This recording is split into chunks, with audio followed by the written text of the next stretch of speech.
हे वाचता वाचता सगळे आपल्याला अर्थ गुरुकृपेने कळायला लागतात.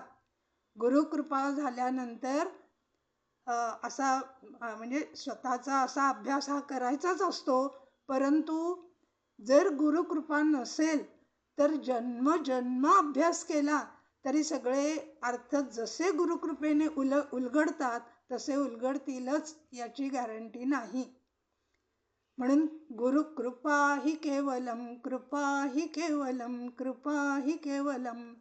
म्हणून अध्यात्मात आपल्या जर प्रगती व्हायची असेल तर 3 कृपा अत्यंत आवश्यक आहेत.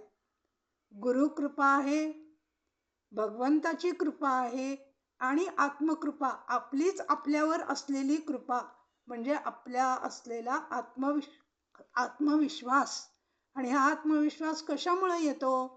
ज्या वेळेला आपण गुरूंच्या वर आणि आपल्या भगवंतावर अत्यंतिक प्रेम, आदरपूर्वक श्रद्धा, निष्ठा, विश्वास ठेवतो त्यावेळेला ते म्हणून सदा सर्वदा देव सन्निध आहे, कृपाळूपणे अल्पधारिष्ट पाहे.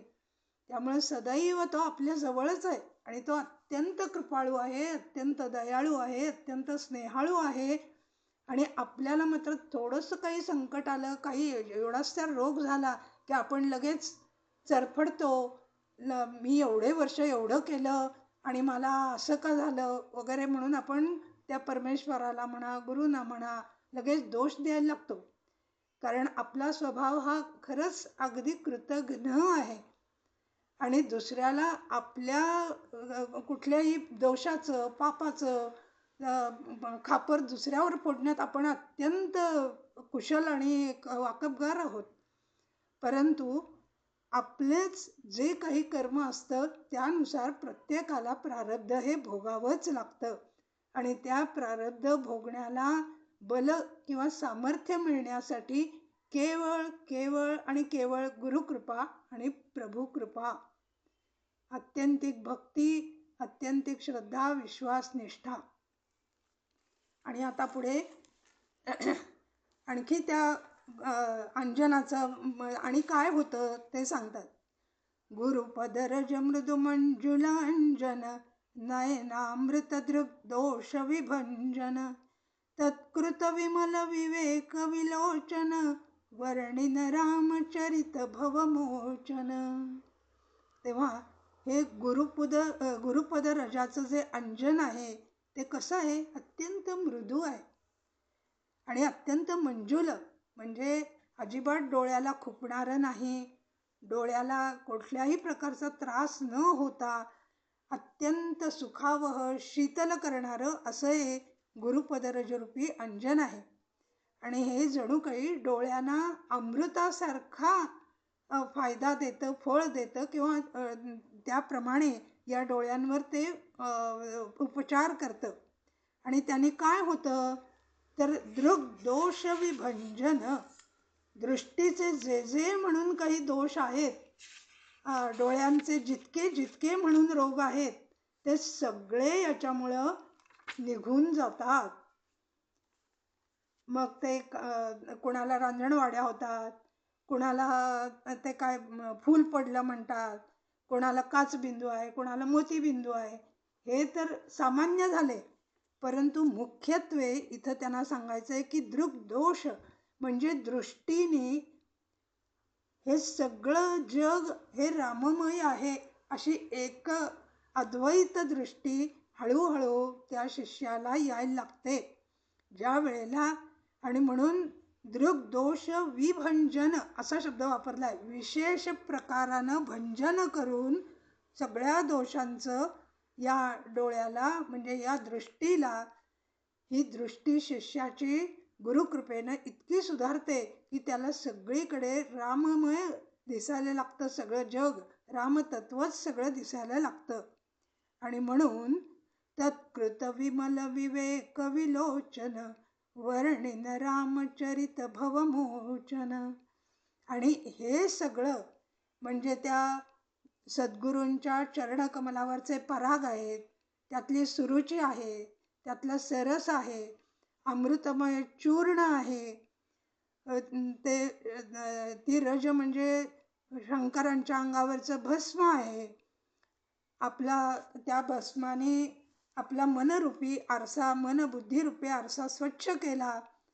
ध्यानानं, मानसपूजेनं सद्गुरूंच्या चरण नखावरचे त्या मोत्यांच्या किंवा रत्नांच्या प्रकाशामध्ये आपलं दिव्य दृष्टी मिळाली आणि त्या दृष्टीमुळे सगळे या रामायण, भागवत, महाभारत, वेद, उपनिषद यांचे अर्थ उलगडायला लागले आणि दृष्टीही सुधारली, अद्वैत दृष्टी झाली.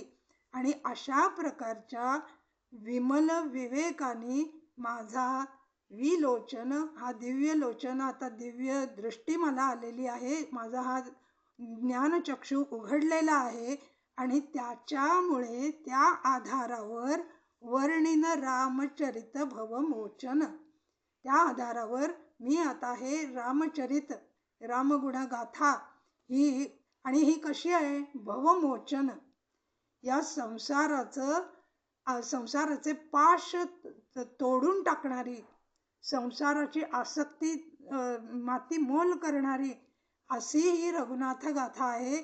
ती आता मी वर्णायला घेईन. अशा जवळजवळ 22 प्रतिज्ञा त्यांनी 22 वेळा केलेल्या आहेत. ते आपण त्या वेळेला पाहू. याचाच अर्थ ज्या वेळेला गुरुकृपा, शास्त्रकृपा आणि आत्मकृपा ही 100% होते, त्याच वेळेला असे शास्त्र किंवा सगळे सिद्धांत, तत्वज्ञान सांगणारे ग्रंथ निर्माण होतात. मग ते माऊलींची ज्ञानेश्वरी असो, तुकारामांचा गाथा असो, एकनाथांचं एकनाथी भागवत असो, भावार्थ रामायण असो, इतक्या त्या कृपा त्याच्यामध्ये सम्मिलित झाल्यामुळं आणि त्यांच्या अत्यंत शुद्ध, अतिशुद्ध अशा आचरणामुळं हे ते करू शकतात. आणि आता पुढे म्हणतात, वंदे प्रथम महीसुर चरणा, मोह जनित सब संशय हरणा, सुजन समाज सकल गुण खाणी, करतो प्रेमे प्रणती सुवाणी. आता सर्वात प्रथम मी महीसुर, मही म्हणजे पृथ्वी, सुर म्हणजे देव, पृथ्वीवरचे देव म्हणजे ब्राह्मण, जे पौरोहित्य करणारे, आचरणाने अत्यंत शुद्ध असणारे, वेदाचरणी, वेदाध्यायी, वेदपाठी असा मात्र त्याच्यामध्ये हा आजच्या भाषेत म्हणायचं तर टेकन फॉर ग्रांटेड असा अर्थ आहे. पूर्वीच्या काळी या देवा अशी म्हणायची पद्धतच होती, कारण ब्राह्मण या पृथ्वीवरचे देवच आहेत आणि म्हणून त्यांच्या चरणांना प्रथम मी वंदन करतो गुरूंच्या नंतर. का? कारण मोहजनित सब संशय हरणा, कारण सामान्य माणसाच्या मनामध्ये मोहाने जे जे काही संशय निर्माण होतात त्या सगळ्याचं निराकरण हे ब्राह्मण त्यांच्या वेदाध्ययनामुळं करू शकतात. म्हणून सर्वांना संशयरहित, शंकारहित असं करणारे असे हे ब्राह्मण, जे अत्यंत सदाचरणी आहेत, वेदानुकूल वागणारे आहेत, वेद विद्या, अध्यात्म नाम विद्यानांचा ज्यांचा अभ्यास आहे, व्यासंग आहे, अशांना मी वंदन करतो, कारण ते सर्वांचा मोह दूर करतात. आणि कसे? सुजन समाज सकल गुण खाणी, आणि असे सज्जन, दुसऱ्याचं हित करणारे, दुसऱ्याचं हित चिंतणारे जितके जितके म्हणून या समाजात असतील सद्गुणी सज्जन, तितक्यांना करतो प्रेमे प्रणती सुवाणी, अत्यंत माझ्या मृदू मधुर अशा वाणीनी आणि प्रेमाने प्रणती म्हणजे त्यांना मी वंदन करतो. सुरुवातीलाच मी सांगितलं की हे मंगलाचरण खूप मोठं आहे, कारण ग्रंथच खूप मोठा आहे, त्यामुळे खूप मोठं हे मंगलाचरण आहे. हे आपण अजूनही मंगलाचरणच पाहतो आहोत. आणि आता पुढे फार सुंदर रूपक केलेलं आहे, कारण तुलसीदासांना रूपक सम्राट म्हणतात. साधुचरित शुभचरित कपासी, निरस विशद गुणमय फलजासी, दुःख सहुनी परछिद्रा झाकती, जेणे जगती वंद्य यश पावती. आता हे सगळ्या साधू समाजांना, सज्जनांना वंदन केले ना, तर ते कसे आहेत किंवा त्यांचं चरित्र कसं असतं, त्यांचं जीवन कसं असतं, तर कपासी म्हणजे कापसाचं बोंड. आपल्याला मराठवाड्यात तर सगळ्यांना नक्कीच माहिती आहे की ते कसं असतं. निरस, अत्यंत शुष्क, कोरडं असतं. कापूसच आहे तो, त्यामुळे त्याच्यात ओलेपणा काहीच नसतो. विशद आणि अत्यंत शुद्ध असं असतं आणि गुणमय. आणि त्याच्यातून कारण गुण म्हणजे धागा हाही एक संस्कृतमधून अर्थ आहे. आणि त्या कापसातूनच धागा निघतो ना, आणि मग पुढे त्याची वस्त्र विणली जातात, बनली जातात. आणि अशा प्रकारानं हे कापसाच्या बोंडाप्रमाणे आहे. कापसाच्या बोंडाला सर्वांना आपल्याला माहिती आहे की असे ते 3 त्यांना हे असतात, ती बोंड. 3 म्हणजे त्रिगुणातीत, 3 गुणांच्या पलीकडे जे गेलेले आहेत, अशा त्या सज्जनांना मी वंदन करतो. अशांचं शुभ चरित्र असतं. आणि हे निरस, शुष्क नव्हे, पण इथं त्यांना निरसमध्ये असं सांगायचं आहे की त्यांना या संसाराविषयी अत्यंतिक वैराग्य आलेलं असतं. संसाराबद्दल त्यांना रुक्षता असते आणि त्यांचं मन भगवंताकडे वळलेलं असतं. आणि विशद म्हणजे अत्यंत शुद्ध. आणि मगाशी सांगितल्याप्रमाणे सगळ्या सद्गुणांनी युक्त असे हे संत असतात. आता हे तर रूपक आमच्या सद्गुरूंनी गूढार्थामध्ये 35 प्रकारानं ते रूपक फुलवून दाखवलंय.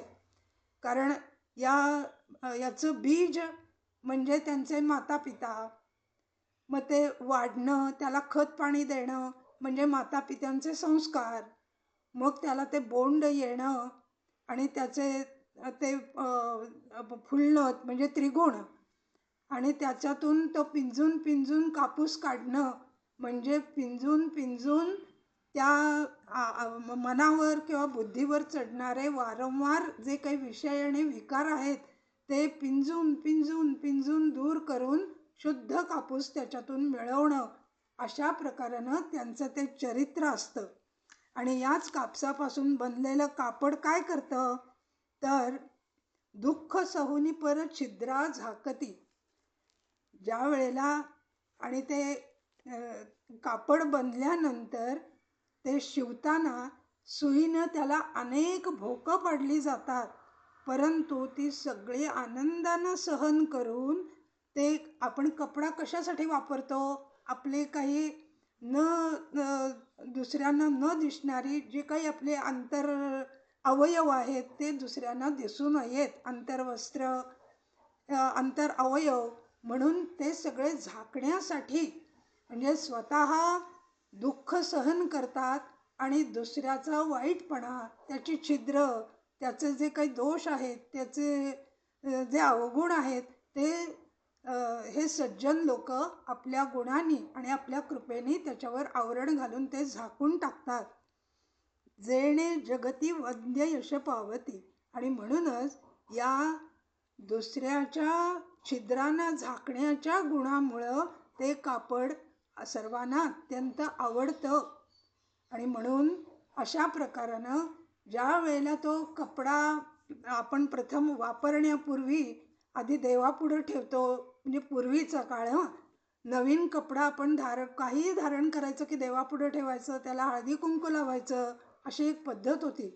त्यामुळं हा कपडा म्हणजे या कापसापासून तयार झालेले सगळे सज्जनांचे गुण, त्याला आपण वंदन करतो, त्याला हळदी कुंकू लावतो, अनेक उपचार करतो, म्हणजे त्यांना वंदन करतो. आणि हा कपडा आपण वापरायला लागल्यानंतर रोज रोज त्याला बडवतो, धुतो, वाळवतो. म्हणजे हे संतांचे जसे माऊलींचे अनन्वित छळ झालेले होते, असे हे संतांचे सगळा समाजसुद्धा त्यांचे गुण लक्षात न घेता, त्यांचा अधिकार लक्षात न घेता त्यांना छळतात, परंतु ते हुंक चू करत नाहीत.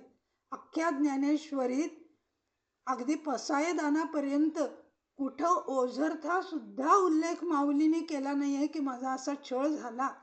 त्या छळाच्या उल्लेखाचा नव्हे तर वास सुद्धा नाही. उलट ते म्हणतात, जे खळांची व्यंकटी सांडो, दुष्टांचा दुष्टपणा जावो.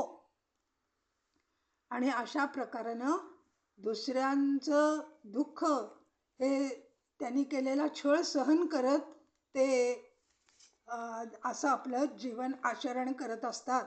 आणि हा कपडा जिथं तयार होतो तिथं तो म्हणून म्हणतात ना, पिकतं तिथे विकत नाही. तर तिथं विकत गेला जात नाही. अगदी उत्तम जे टसर रेशीम आहे, उत्तम प्रकारचं जे कपडा आहे, रेशीम आहे, ते कुठे तयार होतं?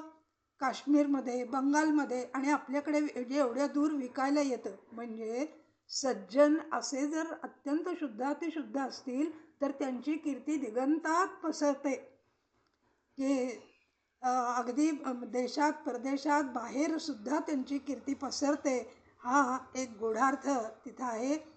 आणि शेवटी ते समजा अगदी त्यांनी समाधी घेतली तरी सुद्धा त्यांच्या उपदेश ग्रंथ आणि त्यांच्या सगळ्या चरित्राच्या, लीलेच्या आणि त्यांच्या सगळ्या वागण्याच्या रूपानं, त्यांच्या गुणाच्या रूपानं उलट ते व्यापक होऊन आणखीन सबंध जग, सबंध शिष्यवर्ग हा सगळा ते व्यापून राहतात.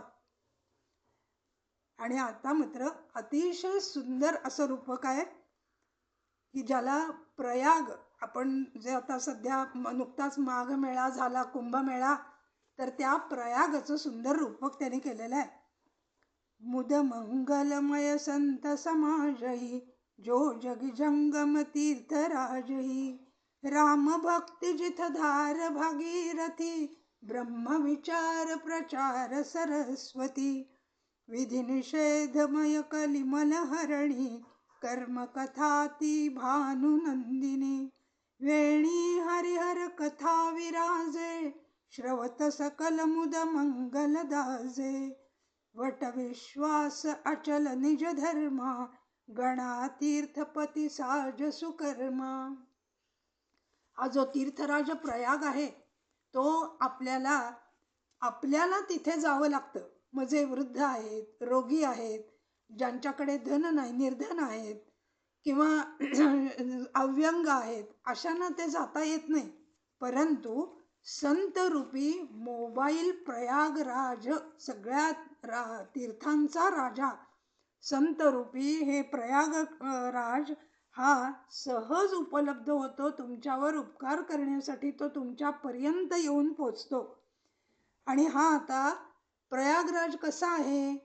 कारण प्रयागाच्या ठिकाणी 3 नद्या आहेत ना, गंगा, यमुना आणि सरस्वती. तर या संतांच्या ठिकाणी गंगा म्हणजे रामभक्ती रूपी भागीरथी आहे.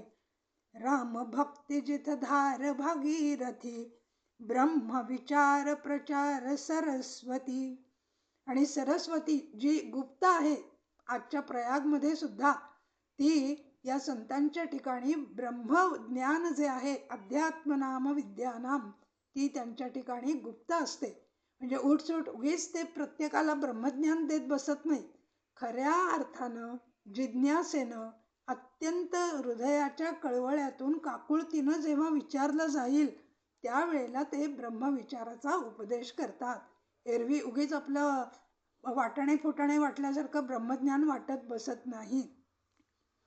आणि तिसरी नदी जी यमुना, विधी निषेधमय कलिमल हरणी. काय करावं आणि काय करू नये, खरं बोलावं, खोटं बोलू नये, चांगलं वागावं, वाईट वागू नये, असा विधी निषेध ज्यामध्ये सांगितलेला आहे, अशा सगळ्या असे धर्मग्रंथ रूपी किंवा असे विचार ज्यांच्या मनामध्ये आहेत, ती म्हणजे ही यमुना आहे. आणि ही कशी आहे? कर्मकथा ती भानुनंदिनी. ती सूर्याची कन्या आहे. आणि सूर्याची कन्या एवढ्याचसाठी की सूर्य उगवल्यानंतरच आपल्या प्रत्येकाच्या कामाला प्रारंभ आपण करतो. आपले प्रातर्विधी आपण आटोपतो, स्नान करतो, पूजा करतो, संध्या करतात. ब्राह्मण असतील ते, शेतकरी असेल तर शेत नांगर बैल घेऊन ते जोडून तो शेतावर जातो. गृहिणी असतील तर त्या आपापल्या कामाला लागतात. कोणाचा नाश्ता करायचा आहे, काही जेवण करायचं आहे. कोणाला पाहुणे आले त्यांना गावाला जाऊन त्यांना शिदोरी पटकन द्यायची आहे, विद्यार्थी असतील तर ते अभ्यासाला लागतात. अशा प्रकारानं हे रामभक्तिरूपी गंगा आहे, विधिनिषेधरूपी यमुना त्यांच्याकडे आहे आणि ब्रह्मविचाररूपी गुप्त सरस्वती आहे. आणि अशा या त्रिवेणीमध्ये ही त्रिवेणी खऱ्या अर्थानं सजते कुठं, तर हरिहर कथाविराजे संत जे असतात ना त्यांच्या मुखात नेहमी भक्त आणि भगवंत यांच्याच कथा असतात, किंवा त्यांचं नाम, लीला, यश, गान, कथा जे काही असेल ते. आणि याचाच अर्थ असा की ज्याच्या मुखात हे असेल तोच संत. आणि अशा प्रकारानं या कथेमुळं या त्रिवेणी संगमाला, या प्रयाग क्षेत्राला अत्यंत असं एक वेगळं पारितोषिक मिळतं, किंवा असा तो सजून शृंगारून दिसतो. आणि श्रवत सकल मुद मंगल दाजे. मुद आणि मंगल ही जोडी तुळशीदासांची अत्यंत आवडती आहे. मुद म्हणजे आनंद आणि मंगल म्हणजे कल्याण किंवा हित करणारं. संत जे जे सांगतात, मग ते भक्तीचं असेल, ज्ञान असेल, योग असेल, किंवा विधिनिषेध म्हणजे चांगलं वागा, लवकर उठा, जप करा, नामस्मरण करा वगैरे, अशा पद्धतीने जे जे ते सांगतात ते ऐकल्यानंतर सगळं नुसतं ऐकणाऱ्याला नव्हे तर आजूबाजूच्या सुद्धा सगळ्या आसमंताला आनंद देणारं आणि त्यांचं हित करणारं असं या संत प्रयाग रूपी या प्रयाग तीर्थ राजाचं म्हणजे संत राजाचं असा महिमा आहे. आणि म्हणून तो या स्थावर अशा या प्रयाग राजापेक्षा सुद्धा हा अत्यंत श्रेष्ठ आहे. आणि त्या प्रयाग क्षेत्राच्या ठिकाणी अक्षयवट आहे. मग यांच्या ठिकाणी कुठे आहे अक्षयवट, तर तुळशीदास म्हणतात, वट विश्वास अचल निज धर्मा, गणा तीर्थपती साज सुकर्मा. त्यांचा आपल्या भागवत धर्मावर जो अचल म्हणजे जराही चलित न होणारा, जराही न बदलणारा, कायम पक्का रोवून असा स्थिर असलेला आपल्या स्वधर्मावर, आपल्या भागवत धर्मावर, आपल्या भगवंत भक्त सात्विकता जे जे चांगलं आहे त्या सर्वावर असणारा जो पक्का विश्वास आहे तो विश्वासरूपी वटवृक्षच आहे. म्हणून अशा या संतरूपी वटवृक्षाच्या छायेत अनेक शिष्यांचं, अनेक अज्ञानी लोकांचं, अनेकांचं कल्याण होतं. म्हणून गणा तीर्थपती साज सुकर्मा अशा पद्धतीने हा तीर्थपती तीर्थराज हा सजून किंवा उठून दिसतो. आणि कुंभमेळा हा फक्त माघ महिन्यातच असतो, परंतु हे संत 12 महिने 13 काळ, आजच्या भाषेत 24/7 सदैव उपलब्ध असतात. म्हणून इथं म्हणतायत, सकल सुलभ सब दिन सब देशा, सादर सेवत शमवी क्लेशा. हे संत अत्यंत सहज आणि सुलभ असतात, कारण ते दिसायला तुमच्या आमच्यासारखेच असतात, साधे सरळ वागणारे असे असतात. त्यामुळे त्यांना काहीही शंका विचारल्या की ते अत्यंत आनंदानं समजावणीच्या अत्यंत गोड मधुर मृदू भाषेत समजावून सांगतात. म्हणून अशा संतांचे उपदेश हे सदैव सर्व ठिकाणी आपल्याला उपलब्ध असतात. त्यासाठी फार मोठा खर्च करून वंदे भारतने प्रयागला जायचं काही कारण नाही, विमानाने जायचं कारण नाही. जिथे संत आहेत आपल्या पंचक्रोशीत त्या संतांचं, किंवा आजच्या कलियुगात म्हटलं तर संतरूपी सद्ग्रंथांना जर आपण शरण गेलो तर सादर सेवत. परंतु सादर ही मात्र अट आहे की प्रेम आणि आदरपूर्वक त्यांना शरण जर गेलं तर सेवत म्हणजे सेवा. तद्विधी प्रणिपातेन परिप्रश्नेन सेवया. तेव्हा त्या ग्रंथ आपण पुन्हा पुन्हा पारायण का करतो, कारण तो ग्रंथच आपल्याला त्या शंका निवारून एक एक वेळेला सांगत असतो. म्हणून परिप्रश्नेन तद्विधी प्रणिपातेन आधी त्याला नमस्कार करावा, त्याच्याविषयी विनम्र भाव असावा आणि मग त्याला प्रश्न विचारावे आणि सेवया म्हणजे त्यांची शुश्रूषा करावी. संत जवळ असतील तर त्यांना काय अभिप्रेत आहे हे केवळ त्यांच्या चर्येवरून ओळखून जो आपल्या गुरूंची सेवा करतो तो उत्तम शिष्य होय. आणि जे ग्रंथ आहेत, ग्रंथरूपी संतांची सेवा म्हणजे तो ग्रंथ अत्यंत उत्तम तऱ्हेनं त्याची बांधणी कशी राहील हे पाहायचं. म्हणून माझे वडील सांगत असतात की ग्रंथाबद्दल की तैलात रक्षेत, जलात रक्षेत, रक्षेत शिथिलबंधनात, मूर्ख हस्ते न दातव्यम एवं वदती पुस्तकम. तेव्हा ते पुस्तक म्हणतं वाचकाला किंवा ज्यांनी ते पुस्तक हातात घेतले त्याला, तैलात रक्षेत माझं तेलापासून रक्षण करा, जलात रक्षेत पाण्यापासून रक्षण करा, रक्षेत शिथिल बंधनात आणि वाटेल तसं वाकडं तिकडं आडवं इडवं उलटं ठेवून माझं बंधन शिथिल करू नका, आणि मूर्ख हस्ते न दातव्यम आणि जो मूर्ख आहे त्याला तर त्याच्या हातात मला देऊ नका अशी मी विनंती करतो, असं पुस्तक आपल्याला सांगतं. आणि अशा प्रकारानं सद्ग्रंथरूपी संत त्यांची अशी जर आपण सेवा केली तर ते आपले सगळे क्लेश, सगळे कष्ट, सगळी दुःख, सगळे दोष, सगळे मल हे घालवून आपल्याला शुद्ध विशुद्ध करतील. आणि हा अकथ अलौकिक तीर्थराज हा उघडा महिमा सद्य फलदहा. आणि हा तीर्थराजाचा जो महिमा आहे ना तो अत्यंत अलौकिक आहेत, अकथनीय आहेत, अवर्णनीय आहे आणि सद्य फलदायी. म्हणजे तुम्ही संतांच्या किंवा सद्ग्रंथांच्या सतत संगतीत राहिलात तर तुम्हालाच कळेल की तुमच्यात कसा चांगला बदल होतोय. आणि या प्रयाग क्षेत्राच्या ठिकाणी संगमावर जाऊन त्या 3 नद्यांच्या त्रिवेणीमध्ये डुबकी मारल्यानंतर मोक्ष लगेच नाही मिळत. तो जन्मानंतर, मेल्यानंतर किंवा कोणत्या जन्मात तुमचा ते फळ द्यायचं हे ब्रह्मदेव जेव्हा ठरवेल तेव्हा. परंतु या संतांच्या सत्संगामध्ये गेल्यानंतर, सद्ग्रंथांच्या संगतीत गेल्यानंतर ताबडतोब माणसात बदल होतो.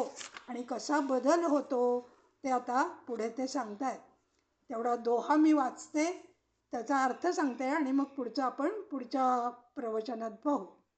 परिसुनी समजती मुदित मन, मज्जती अति अनुरागी, लाभचारी फल यातनु, साधु समाज प्रयागी सियावर रामचंद्र की जय शरणम. या साधू समाज रूपी प्रयाग तीर्थक्षेत्रामध्ये कसं मज्जन करा तर परिसुनी, ते जे सांगतात ते ऐका, समजती समजून घ्या, मुदित मन मज्जते आणि आनंदानं, म्हणजे त्या संतांविषयी किंवा कोणी ते सज्जन आपल्याला एक उपदेश करत असेल त्यांच्याविषयी कोणत्याही प्रकारचं पूर्वग्रह, राग, द्वेष, इच्छा, मत्सर न ठेवता मुदित मन अत्यंत आनंदानं ते सांगतायत त्याचं श्रवण करा, मग मनन करा आणि मग त्याच्यावर सतत विचार करत राहा, निधिध्यासन करा. आणि हे कसं अति अनुरागी, अत्यंत प्रेमानं. तर तुम्हाला लाभ चारी फल यातनु, याच देहामध्ये तुम्हाला चारी फळं म्हणजे चारी पुरुषार्थ, अर्थ धर्म काम मोक्ष. कारण तुळशीदासांचा क्रम हा असा आहे, अर्थ धर्म काम आणि मोक्ष. धर्म हा अर्थाकडे पण आहे आणि कामाकडे पण आहे, दोन्हीला जोडणारा म्हणून तो मध्ये आहे. आणि मोक्ष हे चारीही पुरुषार्थ मिळवून देणारा असा हा सत्संग संतरूपी तीर्थराज प्रयाग आहे, जो जंगम आहे, जो मोबाईल आहे, जो सदैव चरैवेती चरैवेती या प्रकारानं सज्जन जसे संत सगळीकडे फिरत राहतात आणि सगळ्यांना आपल्या ज्ञानाचा उपदेश त्याचा उपयोग सर्वांना करून देतात. आणि म्हणूनच जवळजवळ सगळ्या संतांनी भारत भ्रमण केलेलं आहे. म्हणजे जिथे जिथे ते जातील तिथे त्यांच्या पदस्पर्शाने ती भूमी पुनीत झाली. त्यांच्या बोलण्यानं, त्यांच्या वागण्यानं, त्यांच्या सांगण्यानं ऐकणारे सगळे अगदी यच्च यावत जीवजंतूंपासून ते मानवापर्यंत सगळे हे सुधारले, पुण्यवान झाले. काही त्यांचे शिष्य बनले, काही पट्टशिष्य बनले.